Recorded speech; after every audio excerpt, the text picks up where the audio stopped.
కాంగ్రెస్ పాలనలో రాష్ట్రంలోని గురుకులాలు ఆకలి కేకలు పెడుతున్నాయి. విద్యార్థులు అన్నమో రామచంద్ర అంటూ అలమటిస్తున్నారు.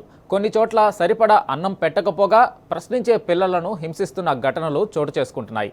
రేవంత్ సర్కార్ కనీసం విద్యార్థులకు ఆహారం అందించడం లేదని తల్లిదండ్రులు ఆగ్రహం వ్యక్తం చేస్తున్నారు.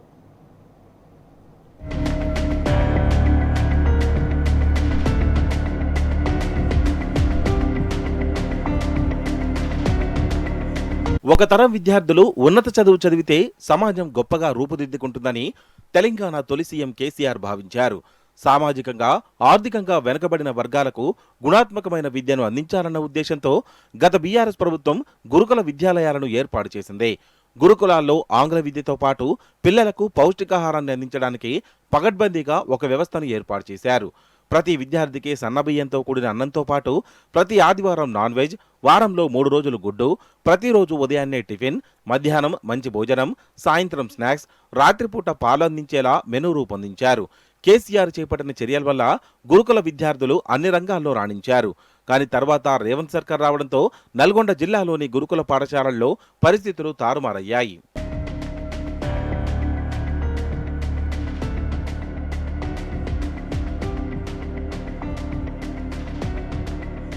నల్గొండ జిల్లాలో గురుకులాల్లో చదివే పిల్లలు ఆకలి కేకలు పెడుతున్నారు. విద్యార్థులకు పౌష్టికాహారం అందడం లేదు. వారంలో 2 రోజులు మాత్రమే గుడ్డును అందిస్తున్నారు.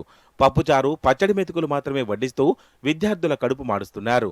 నాన్ వెజ్ కొన్ని హాస్టళ్లలో పెడుతున్నారు, కొన్నింటిలో ఎగ్గొడుతున్నారు. ఇదేంటని ప్రశ్నిస్తే టీసీలు ఇచ్చి పంపిస్తామని విద్యార్థుల్ని బెదిరిస్తున్నారు హాస్టల్ సిబ్బంది. తాజాగా నల్గొండ జిల్లా దామర్చర్లలోని బీసీ బాలికల గురుకుల హాస్టల్లో జరిగిన ఘటన సభ్య సమాజాన్ని తలదించుకోలేనా చేసింది. 2 విద్యార్థినులు అన్నం సరిపోవడం లేదు, ఎక్కువగా వండమని అడగడం పాపమైపోయింది. ప్రశ్నించిన పిల్లలపైకి శివాలెత్తారు ఇక్కడి హాస్టల్ వార్డెన్, స్కూల్ ప్రిన్సిపల్. గంటపాటు మోకాలపై కూర్చోబెట్టి పనిష్మెంట్ ఇచ్చారు. ఏది పెడితే అది తినాలని, ప్రశ్నిస్తే అందరికీ ఇదే గతి పడుతుందని విద్యార్థులను బెదిరించారు. పైగా ఈ ఘటనను బయటగాని తల్లిదండ్రులకు గాని చెప్పినా టీసీలు ఇచ్చే హాస్టల్ నుంచి పంపిస్తామని పిల్లలను భయపెట్టారని విద్యార్థి సంఘాల నాయకులు మండిపడ్డారు. ఇప్పుడు మీ ఇంట్లో పిల్లలకు అన్నం పెట్టమంటే నీ పిల్లల్ని నీ కడుపులో పెట్టే పిల్లలకు అట్లా నువ్వు మొక్కల మీద శిక్షించి పెడతారా?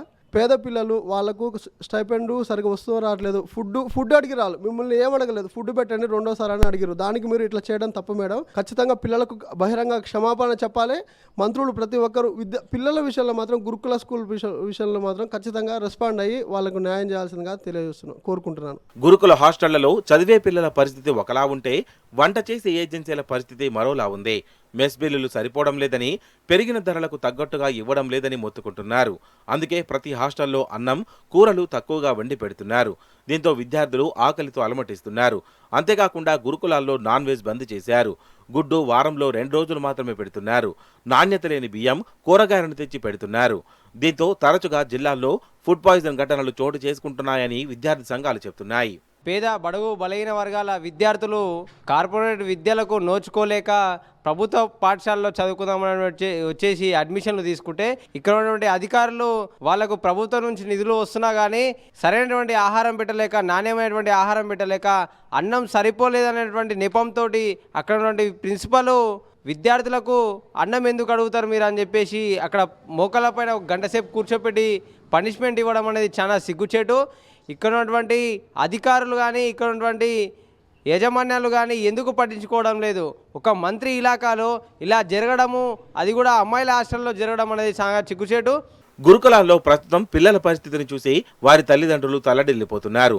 ఆర్థిక స్తోమత లేకనే తమ బిడ్డల్ని ప్రభుత్వ హాస్టళ్లలో చేర్పించామని, కానీ కాంగ్రెస్ సర్కార్ పిల్లల కడుపు మారుస్తుందని వాపోతున్నారు. కేసీఆర్ పాలనలో గొప్పగా ఉన్న గురుకులాలు రేవంత్ ప్రభుత్వంలో అధ్వాన్నంగా తయారయ్యాయని విద్యార్థి సంఘాల నాయకులు ఆగ్రహం వ్యక్తం చేస్తున్నారు.